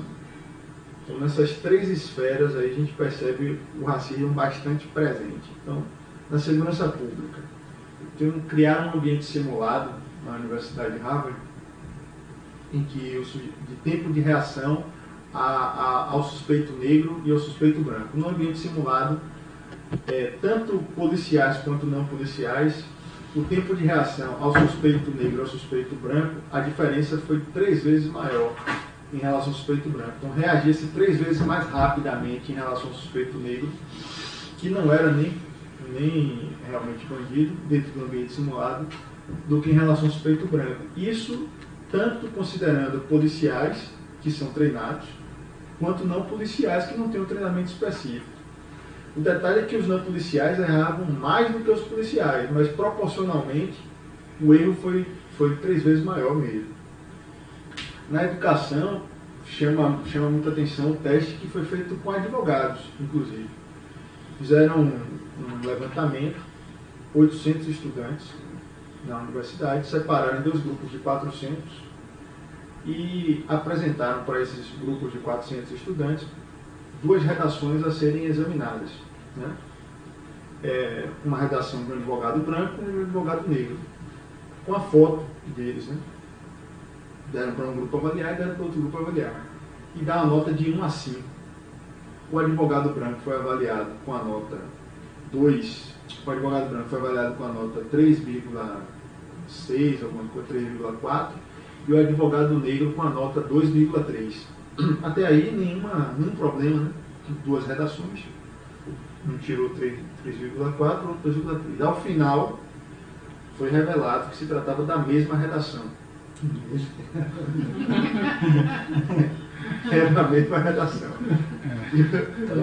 Foi comprovado realmente. E mas o preconceito. Mas o detalhe. Conceito antes. Exato. Preconceito é conceito antes. Exato. Mas o detalhe é que as 2 notas estavam corretas. Porque encontraram 6 vezes mais erros ortográficos no advogado negro do que no advogado branco. Esse rigor. Pois é. Então, qual foi a conclusão da pesquisa, né? A hipótese que a pesquisa levantou, olha, o advogado branco está no lugar que deveria estar. Então, a gente tem que ter um olhar aqui mais complacente, né? Mais condescendente. O advogado negro, peraí, esse cara não era para estar aqui, porque esse cara está aqui. Então, deixa eu olhar com mais critério por que esse cara está aqui, então acaba tendo um rigor maior. Eu deixei por último falar da questão da saúde, porque a questão da saúde é o que é mais impactante, mais chocante em relação ao racismo e que, penso eu, demanda que nós tenhamos uma postura muito séria para combater isso com uma máxima brevidade, que pese isso já vem acontecendo. Inclusive, estamos vivenciando a década afrodescendente no mundo. Isso foi instituído pela ONU em 2015. Vamos até 2024 na década afrodescendente. Então, assim, mas é muito sério isso. Na saúde, gera embrulho no estômago, literalmente. Foi feita uma pesquisa num hospital pediátrico nos Estados Unidos e fizeram um levantamento com crianças narrando um episódio de dor moderada por apendicite. Moderada por apendicite, tratamento com analgésico. 20% das crianças negras foram tratadas com analgésico, com um episódio de dor moderada por apendicite. ao passo que 60% das crianças brancas foram tratadas com o mesmo analgésico, com um episódio de dor moderada por apendicite. Alguns médicos fizeram a opção por tratar as crianças com analgésico opioide, com analgésico mais forte. Mas mesmo nesse caso, 10% das crianças negras foram tratadas com analgésico opioide e 30% das crianças brancas foram tratadas com o mesmo analgésico. Ou seja, um percentual 3 vezes maior de tratamento com analgésico. E aí o que a pesquisa conclui? Os médicos sem saber, naturalmente. O que a pesquisa conclui? O absurdo, né? Que há um sentimento de empatia maior com as crianças brancas e uma sensação de que as crianças negras, inconsciente, que as crianças negras são mais resistentes à dor por conta do histórico escravocrata que a América já vivenciou. Isso é muito grave, porque isso vai de encontro ao que a gente pensa sobre direitos humanos, sobre humanidade, enfim, sobre tudo aquilo que se espera e que se acredita da igualdade do gênero humano. Já se falou de dignidade animal, né? E a gente ainda não consegue superar a ideia da dignidade humana, de que todos nós somos igualmente iguais, enfim. Então, eu acho que essas questões fazem com que nós reflitamos que o racismo institucional ele é presente, e aí o único caminho para tentar combater isso, que não vai ser combatido no curto nem no médio prazo, penso que isso é uma questão para longo prazo, é a adoção de políticas afirmativas, que muitos, nessa atual quadra que nós estamos vivenciando, têm se levantado contra as políticas afirmativas. Mas está mais do que provado aí que isso é um equívoco, né? E algumas políticas, inclusive atuais, que apregoam um maior elitismo, inclusive no ensino público. Pois eu recentemente ouvi uma notícia que um gestor, não vou fulanizar, mas isso me incomoda bastante. Todo mundo sabe quem eu vou falar, todo mundo sabe quem é. Tem proposto a cobrança de mensalidade nas universidades públicas. Isso é um absurdo. Isso não tem cabimento. Quer dizer, como é que a gente vai promover algum nível de igualdade material? Só a educação que consegue permitir alguma possibilidade de reparação das desigualdades, e você vem com a proposta de cobrança de mensalidade nas universidades públicas, né? Sim, tudo bem se falar em capacidade econômica para poder ver quem vai pagar, quem não vai, pode até se pensar nisso, mas não sei como isso vai se processar. Mas a educação pública tem que ser gratuita. O Brasil construiu assim a educação pública para permitir exatamente que, né, colegas que puderam estudar por conta disso, que a educação foi pública, a educação foi gratuita. Muitos de nós não conseguiríamos. Aliás, o que me causa mais espanto é que muitos dos gestores públicos de hoje, da elite política do país, muitos deles são frutos dessa educação pública e gratuita, que se não fosse gratuita, eles não teriam a oportunidade de chegar a essa condição de elite, que são hoje, né? Então, eram essas considerações que eu tinha a fazer aí. Perfeito. Só para lhe falar, Tiago, doutor Tiago, esse ideal todo vem de filosofias, né, que pregaram durante a história da humanidade a liberdade, igualdade e fraternidade. Perfeito. Né? As filosofias que pregaram e essas filosofias pregam isso, e os Estados Unidos também foi, de certa forma, né, arquitetado, né, montado dentro dessa estrutura, né? E aí a gente tem que crer que isso se trata, essas filosofias libertárias, igualdade, fraternidade e liberdade, vem do Deus Todo-Poderoso, né, de um grande arquiteto do universo que está aí a fazer a regência dessas políticas. E há um processo evolutivo, certo? E só para a gente, um ponto importante, colocar em Carl Gustav Jung, que ele teve mais de 150 livros que não conseguiu publicar na época, livros científicos, né? E o próprio Freud também não publicou mais de 100 livros, o próprio Skinner porque iriam chocar a sociedade. E agora começa alguém dizendo que já era um livro dele, sempre tem alguém, né? Certo? Que o cara entregou o livro a ele, que ele encontrou não sei onde, né? E aí começam os pós-autores da época. E Carl Gustav Jung falava do imaginário coletivo, né? Dos arquétipos. Então o arquétipo da própria criança negra é um arquétipo que é menosprezado diante do arquétipo da criança branca e está no imaginário coletivo. Sem querer, isso entra no inconsciente coletivo, e Jung falava muito bem disso, e passa para o nosso inconsciente pessoal. Como o próprio nome já diz, é inconsciente, 90% dos nossos atos são inconscientes. Chegam à nossa consciência sem que a gente se aperceba do que a gente está praticando. A pesquisa chega à conclusão, Marcinete, que 80% das pessoas brancas são racistas. É um grau muito elevado. Né? 80%. Às vezes não tem nem consciência, não estou dizendo que sem o dolo, a culpa, a consciência, mas é inconsciente. O pior de tudo é que 50% das pessoas negras também são racistas. É. 50%. Porque isso está no arquétipo, né? Está na questão do arquétipo do imaginário.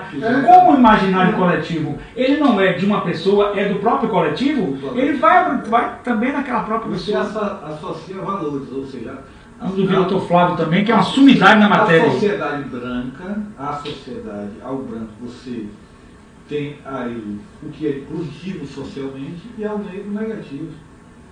Né? Então isso que é difícil. E aí está, no Brasil, o enfrentamento do racismo, ele é difícil, fácil e negativo de se acreditar que sejamos um país racista. Verdade.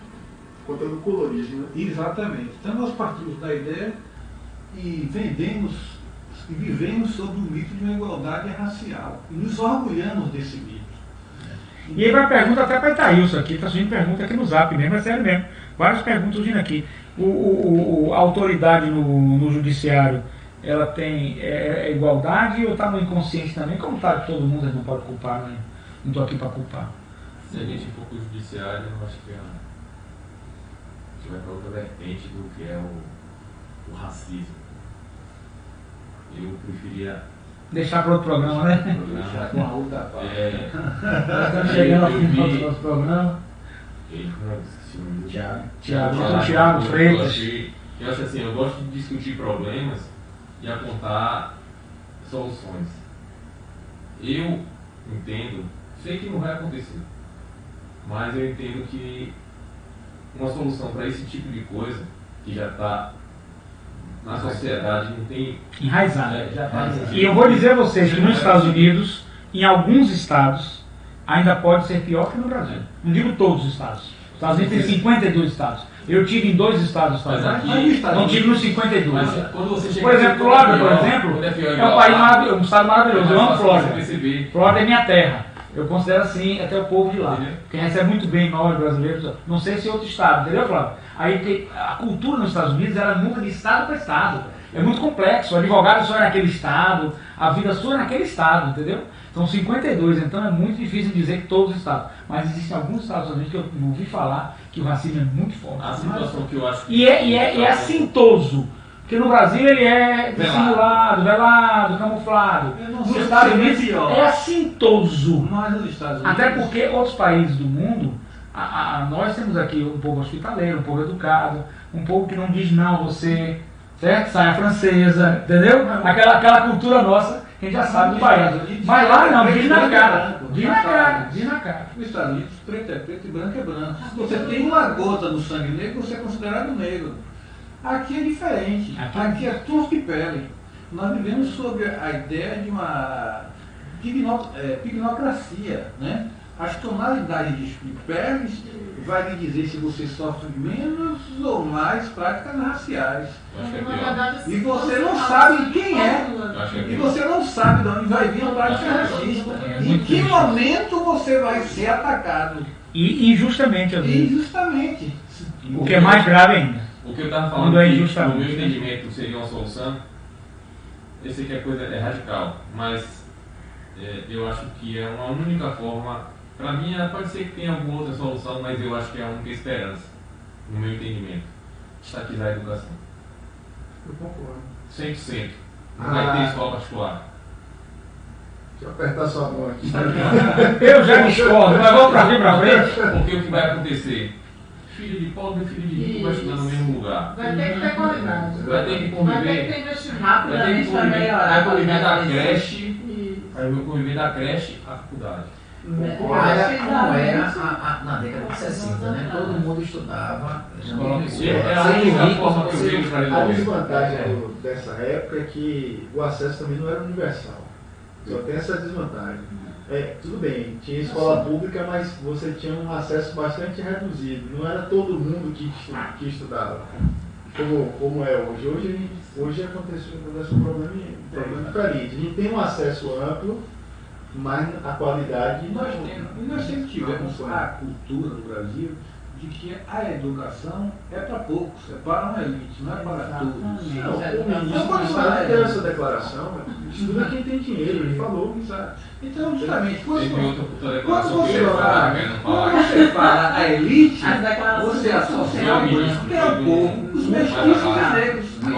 Que é a maioria da população. Que é a maioria da população. de confiança.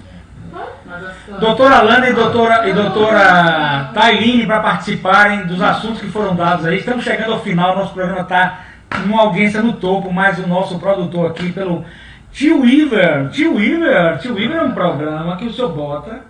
O meu produtor pode estar nos Estados Unidos, ele entra no meu computador e opera, eu fico operando com ele aqui. Incrível isso, né? A tecnologia. Pela internet. Tio Weaver no programa. É o nosso Tio Weaver 14, mais moderno.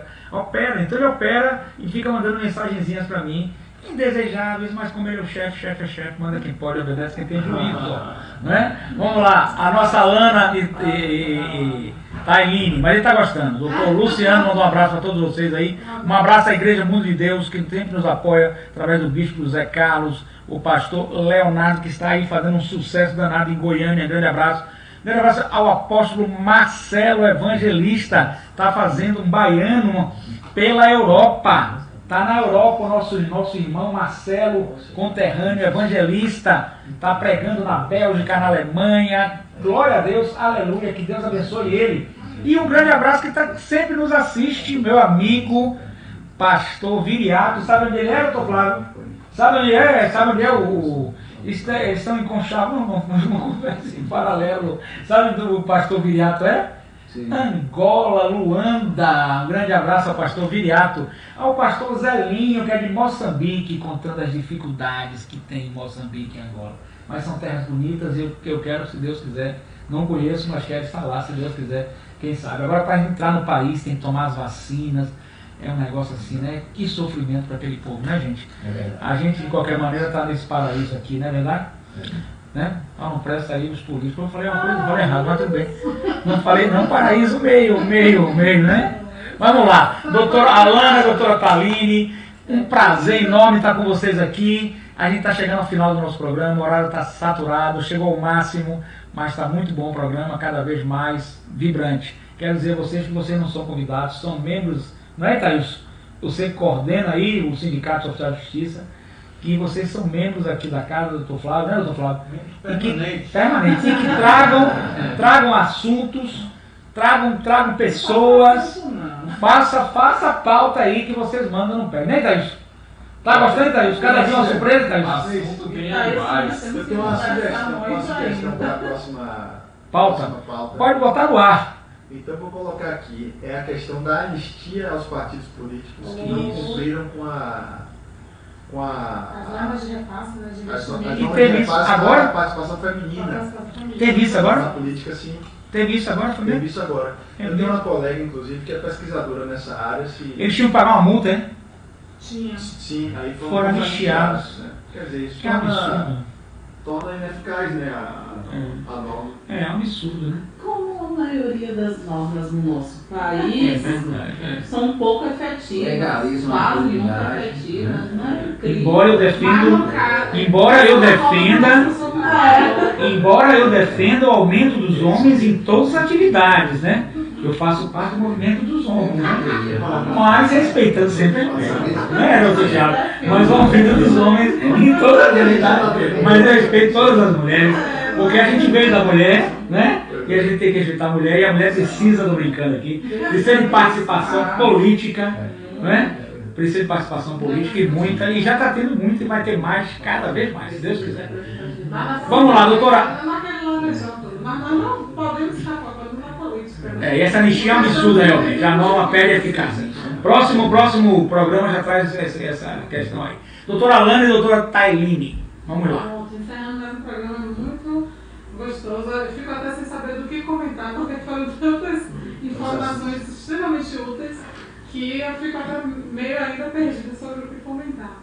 Mas esse último tópico, né, com relação ao racismo institucional, principalmente a questão da educação, a gente vai ter que discutir muito porque é uma coisa que realmente precisa ser discutida. A gente está vivendo um momento meio de cortes e a gente se sente, né, sem saber o que vai acontecer de fato com a educação.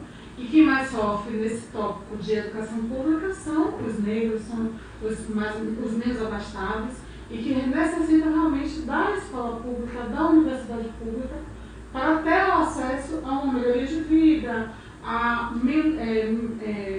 não chegar a se tornar um super endividado no futuro, porque ainda tem essa questão que os negros são, eu acredito, não tenho exatidão na estatística, mas são também em grande quantidade os mais endividados. Porque são os que são bem menos remunerados dentro da sociedade e necessitam de mais crédito. Né? Então, isso é tudo atrelado. A gente não pode achar que a sociedade ela vai caminhar sem educação e que isso não vai refletir futuramente. E se a gente tem um país que está, né, com as pessoas engajadas, com a boa educação, laborando, eles estão gerando receita que vai tornar a própria sociedade. É um ciclo. Se a gente vai quebrando esse ciclo, vai reduzindo, né, os direitos, acaba que tudo vai saindo do eixo. Então é uma coisa que a gente precisa discutir ainda bastante, mas que sempre a gente está percebendo que quem vem sofrendo cada vez mais é a comunidade negra, a comunidade das mulheres, a comunidade, né, das minorias. Os minorias, LGBT, exato. os povos. E aí isso é angustiante, né? Então vamos pensar em novas discussões envolvendo esses temas, porque é de suma importância. Com relação à questão dos juros, também não sabia de muita coisa que foi dita aqui, porque a gente fica só naquela coisa de cuidar do outro, né? Cuidar da dívida do outro. Nós vamos pagar suas dívidas por aí, então vamos lá, vamos também fazer uma consultoria sobre isso. Muitas dívidas, né? Poucas não. Exato. E só agradecer, foi um encontro maravilhoso, a tarde muito boa. E aguardar os próximos temas agora, né? Que os colegas venham. Já tem até zap aqui, viu, Thaís? Colocando aqui, que eu estou pegando aqui na internet o zap, colocando aqui, ó, discutir assunto PAD, processo administrativo disciplinar para os oficiais de justiça. Colocando, tem muita injustiça aqui. Mas injustiça tem no mundo todo, no Brasil todo, até nos Estados Unidos. Eu vi cada caso de injustiça. As informações que eu alertei aqui, que acaba gerando o endividamento, a gente acaba se endividando porque o pai está batendo nas costas. E aí até, quem sabe, até a gente possa rolar um cursozinho aí, prático, né, doutor Flávio, de PAD, de processo administrativo disciplinar, no sentido amplo, envolvendo também a oficial de justiça. Para que o gente saiba que no PAD tem que ter ampla defesa, tem que ter o devido processo legal, tem que ter... O PAD é importante, o PAD, porque o PAD tem que ter ampla defesa, devido processo legal, tem que ser notificado, pode e deve estar na presença do advogado, certo? Tem que ser ouvido, quais são os tipos de recurso que podem ocorrer no PAD, recursos administrativos e, sem falar depois, os recursos judiciais, que podem ser interpostos também. Ainda tem um agravante, a gente tem uma forma de gratificação que se você tivesse corrido um processo ou tivesse sido processado, você não ia levar uma gratificação do ano. Mas o processo não financeiro quando você está respondendo o processo. Mas não transfere. De forma indevida porque você não tem condições de trabalho. Complicado, a situação é complexa. Doutora Aline. Tem que agradecer por mais um programa. Eu acho que tem que ter outros programas. Mas aqui a gente está tendo muito programa. Se vocês imaginarem aqui, a gente está cheio de YouTube, cheio de programas aqui, tudo toda hora rodando, tá? Tem mais. Sobre os juros, porque muita gente não sabe. Como a doutora falou, como o Carlos falou, a gente não sabia, eu não sabia. Então, é necessário alertar, é necessário uma consciência realmente. Mesmo as pessoas estando endividadas, elas precisam ter uma noção do que acontece, do que está se passando, que pode ser melhorado na situação dela. Eu fiquei muito angustiada com a situação dos oficiais, porque não consigo entrar na minha cabeça que vocês pagam para ir até o lugar fazer determinados mandatos. A gente precisa fazer uma discussão mais aberta em relação a isso, porque você está aqui, eu sou a cadeira cativa, a gente precisa mostrar, na verdade, essa situação, porque a gente, como advogado, a gente não está sabendo. Eu quero, o oficial não conseguiu encontrar o oficial, e a gente não está sabendo de nada disso, que leva a questão do endividamento também, de todo. Então, o programa tem que continuar. Tem que continuar e tem muita coisa para trazer ainda, para falar. Tem que agradecer. E até a próxima. E até a próxima. Doutor Joaquim Walter, nosso querido amigo, que muito tanto nos honra, já está bem tranquilo aí e sempre trazendo informação extremamente qualificada, educacional, que eu estou levando também para meus alunos na faculdade. Eu gostaria de agradecer, né, a participação tão honrada aqui na presença de ilustres advogados, né, do presidente. Agradecer também o convite ao meu amigo Carlos Martinez, professor, né, e também um grande estudioso, né, da doutrina. Né, com certeza. Da doutrina. Então, também as colegas, né, doutora Ana, doutora Tairinha, doutor Tiago, doutor Flávio, e dizer que a gente está aqui à disposição para continuar aqui para participar de todos os programas que nós fomos convidados, tanto desse tema como de outros de nossa especialidade, né? E eu espero que essas informações que a gente prestou hoje sejam úteis, certo? A classe, tanto a classe dos oficiais de justiça, como também a população e os ouvintes de todos os programas e rádios, né, que estão sendo transmitidos aqui ao vivo, né, para todo o país e para o mundo. Para o mundo, com né, certeza. Né? Então são essas palavras que eu gostaria de dar e dizer que estou à disposição de todos. Beleza. Pastor Rogério está nos assistindo da Flórida. Ele está em Orlando, uma cidade muito boa, tipo assim São Paulo, nossa aqui, muito produtiva. Ele assiste sempre a gente. Pastor Elias está nos assistindo de Porto. Eu amo essa cidade de Portugal, Porto. Fantástico, estive lá. Agora estou para conhecer Luanda, Angola e Moçambique. Vamos lá, meu amigo Itaílson. Mais uma vez, conselheiro, agradecer. Mais uma vez você me fez surpresa, só me diz a pessoa que vai aparecer Na hora. Hoje eu enchi o saco dele para dizer quem é, rapaz. Na hora você vai ver. Foi uma surpresa agradável, filho? Então, me diga o tema. Aí, pelo menos o tema ele falou. Eu achei fantástico, muitas coisas, como eu disse aqui, as pessoas já estão dizendo aí também que não sabiam. E eu acho que é de suma importância para os colegas. Vamos divulgar mais o gravado também. também. Que a situação é extremamente complicada na categoria. Muito obrigado por essas orientações. E agradecer a presença de vocês, que só faz abrilhantar as discussões. A gente tem vindo aqui toda semana e a gente percebe que cada vez que a gente chega aqui, a gente sai achando que não deu tempo e quer conversar mais. A gente vem sempre. A programação da gente originalmente era meia hora, né? Com certeza. Era meia hora. Nem vou dizer o tempo aqui, vocês não vão nem acreditar o tempo que vocês estão aqui. Né? Era meia hora e nunca dá em meia hora. Eu acho que são temas que a gente. São vários programas para poder a gente conseguir cansar e terminar e concluir, falar tudo a respeito.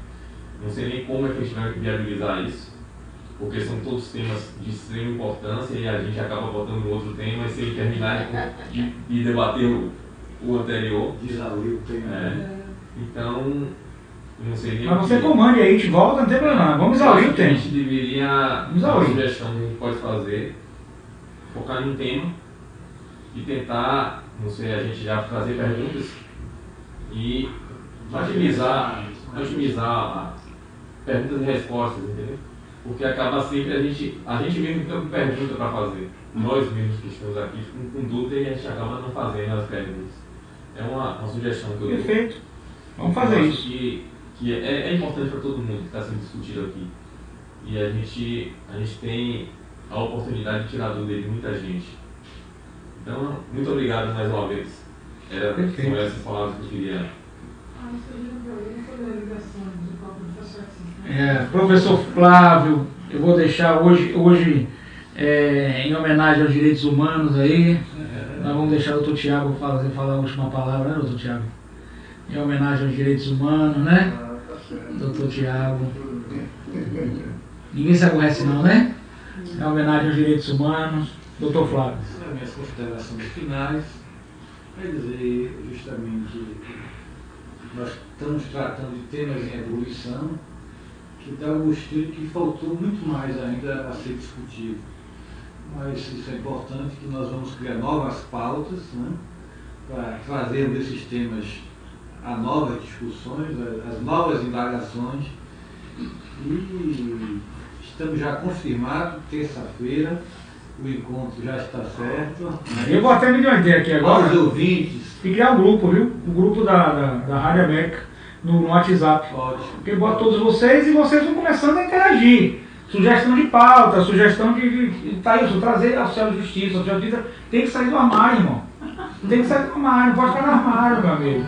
Ele tem que sair do armário. Eu agora vou. Aqui, eu acho que aqui é oficial de justiça, né? Eu tô lá, viu? Tô lá. Vou aproveitar a oportunidade para mostrar aos meus colegas. Eu acho que era oficial de justiça, mas eu não sei se é alguma situação para mim. Sempre, já para mim é o meu cliente, já não sei o que é. A categoria oficial de justiça é tida como uma que tem hora livre, tempo livre. Né? 15 horas no shopping. Eu encontrei com você 15 horas no shopping. Hoje tinham dois. A gente voltou bem. Dois que tinham tempo livre. Por isso eu sou seu amigo, cara. Eternamente amigo. Dois desses que se dizem tempo livre não puderam vir para aqui porque apareceu um mandado de uma porque realmente não tem horário. Como advogado. Entendeu? Às vezes a gente pode estar num shopping, alguma coisa, 15 horas da tarde, mas está no domingo de tarde trabalhando, está no domingo de manhã trabalhando, está no sábado de noite trabalhando. Entendeu? Não dá, então.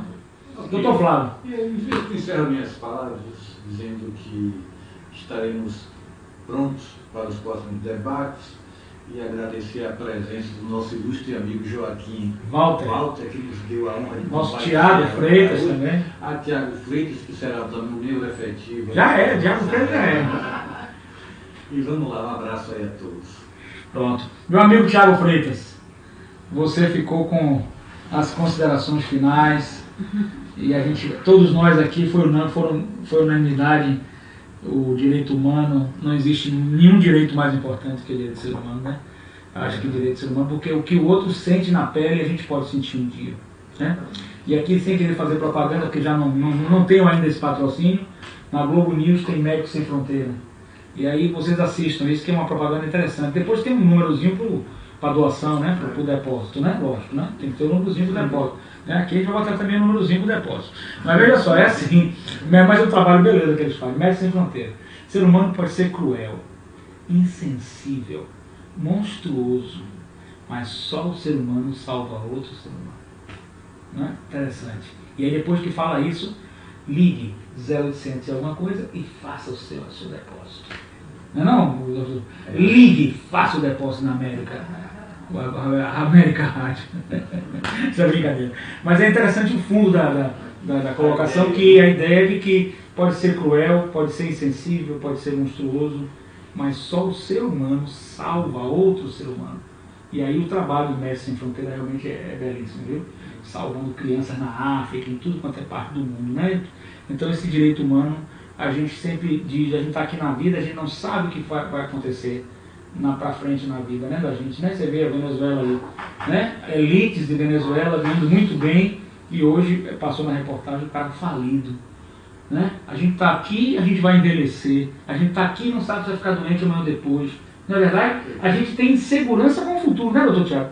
Então o que o outro está passando na pele, a gente nunca pode dizer, minha avó sempre dizia, nunca diga dessa água não beberei. Então o que o outro está passando na pele, sinta também e seja humano. Então o direito humano é para essa solidariedade humana. Se nós tivéssemos, o mundo seria bem melhor. Mas você, como Tiago, como meu amigo, meu irmão, quero lhe parabenizar por essa belíssima direitos humanos, parabenizar o doutor Joaquim Walter, e Thailson, nosso sempre guerreiro aqui, nosso Flávio, doutor Flávio, né, Dalton, doutora Alana, doutora Tailine, que é esse sucesso também aí. Doutor, suas considerações finais? Bom, eu fico muito feliz de poder estar aqui com os colegas aqui, partilhando desses saberes, né, desses conhecimentos. Aprendi muito com o Dr. Joaquim aqui, o Dr. Flávio, o Dr. Itarilson, a Dra. Taline, a Dra. Alana,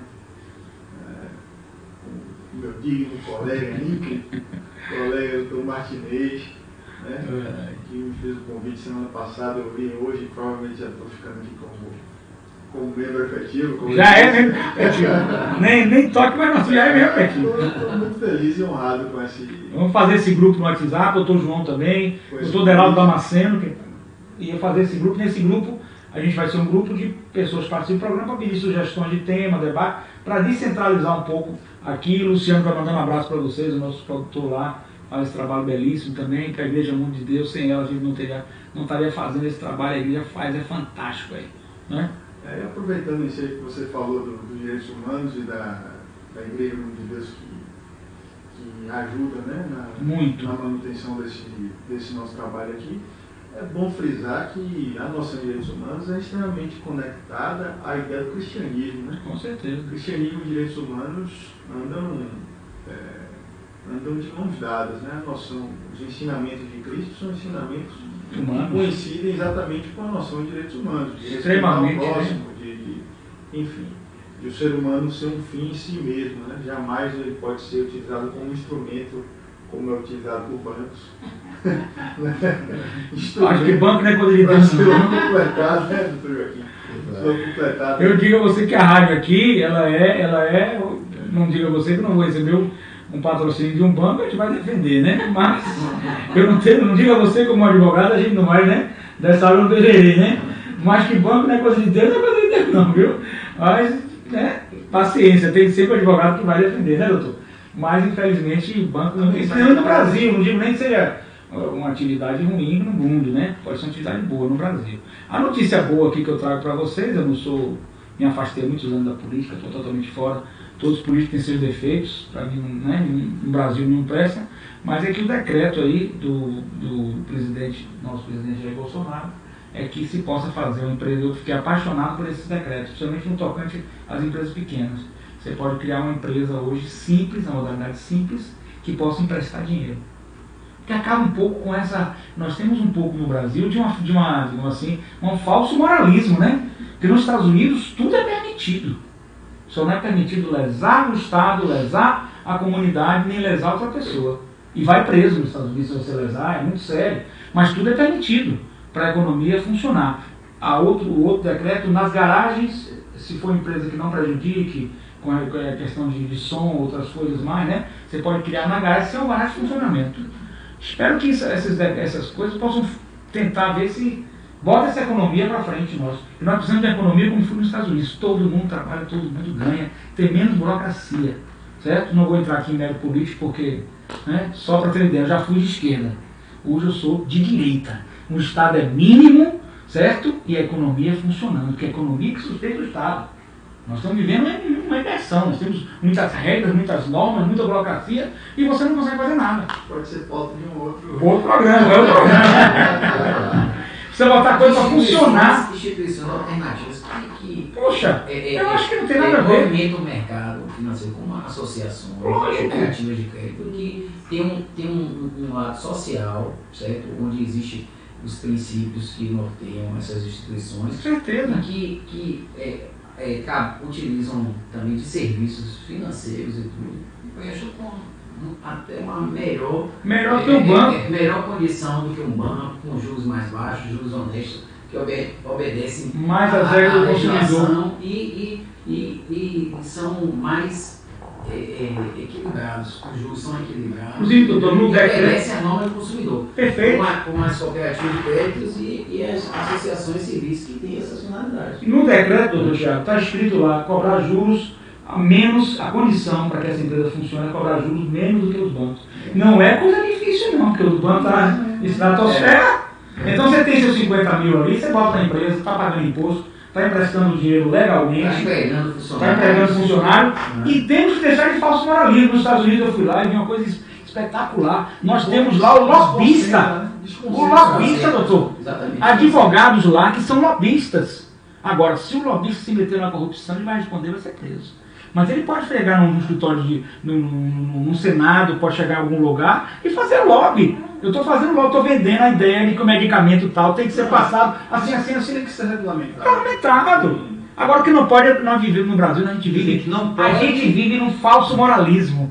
Ah, não pode, mas todo mundo faz. Entendeu? Não pode ser isso, gente. Vamos botar essa economia a funcionar, gerar emprego. Nós temos, eu fiquei assustado, 1.260.000 pessoas em Salvador estão desempregadas. Isso é um caso de alarme, de calamidade, doutor. Uma pessoa desempregada, não é brincadeira, sem seu sustento, tem que trabalhar, tem que botar para trabalhar todo mundo, certo? Menos, evidentemente, o aposentado que tem o direito de uma previdência pública decente. Não vou mais entrar, não vou mais trabalhar.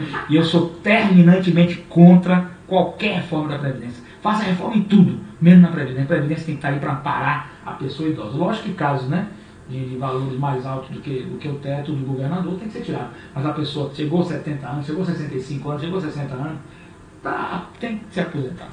E tem que ter uma previdência pública. Vamos lá, doutor. Me desculpe aí, eu me animei agora, mas vamos lá. Com Vossa Excelência, quem não se anima, não é verdade?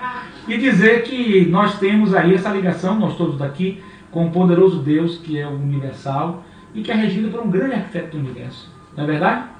Que nós estamos aqui justamente para isso. Entendeu? Certinho? E temos esse objetivo. Meu querido, faça as considerações finais, que você ficou com a bola da vez para encerrar com chave de ouro, e eu te roubei aí, estou querendo te roubar a cena. Que sejamos firmes, né, nos nossos propósitos, né, em relação ao cumprimento, à implementação dessas pautas, e que acreditemos que não é possível a gente modificar esse cenário assim de uma hora para outra, mas pelo menos na nossa esfera de atuação, que a gente vá fazendo a nossa parte. Certeza. Essa é a mensagem que eu queria deixar, e a gente acredite realmente que é possível transformar pelo menos a nossa microesfera. Isso aí vai reverberando para outros campos, né? Com relação ao que a gente falou, eu penso, da cultura do pacifismo, né? Agir dessa forma, não só teoricamente, mas na prática. Em relação ao racismo também, procurar de algum modo atuar na contramão do que são essas posturas. Essa semana, próxima semana, não sei se é essa semana ainda, tem uma faculdade aqui de Salvador que vai discutir a questão da participação do negro no jornalismo soteropolitano. Poxa, uma empresa deve ter um compromisso social, embora seja uma empresa privada, mas que exerce uma função pública, né, que é uma concessão pública às TVs abertas, tem que ter esse compromisso de ter uma representatividade. Em todos os aspectos, né? Porque é isso que leva à marginalização, é isso que leva ao preconceito, é isso que leva àquilo que o Dr. Flávio mencionou, que associa-se a branquitude ao sucesso, ao que é bom, e a negritude ao que é ao insucesso, ao fracasso, enfim. Isso só vai ser modificado, penso eu, não no curto prazo, mas certamente no longo prazo, né?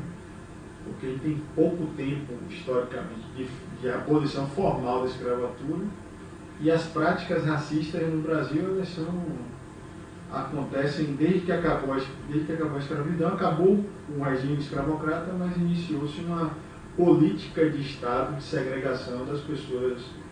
Tem vários episódios no século XX que denotam isso, né, de marginalização. E a gente não é esse o nosso propósito. Os direitos humanos, a ideia de construção de uma sociedade igual, fraterna, livre, é o nosso grande ideal de felicidade. Né? Com certeza.